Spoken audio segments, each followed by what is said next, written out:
Posisi dan kendaraan tempur milik Angkatan Bersenjata Ukraina di wilayah Red Kodub, Kharkiv dihancurkan dalam operasi tempur oleh pasukan Rusia.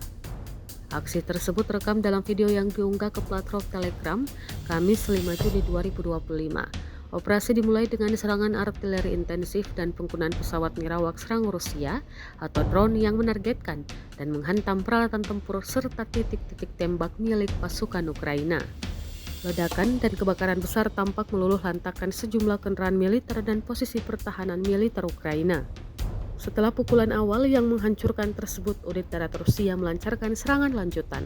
Pasukan infanteri menyerbu posisi Ukraina dan melakukan penyisiran dari rumah ke rumah, menetralisir sisa-sisa perlawanan dari tentara Ukraina yang masih bertahan di kawasan pemukiman.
Download Tribun X sekarang, menghadirkan lokal menjadi Indonesia.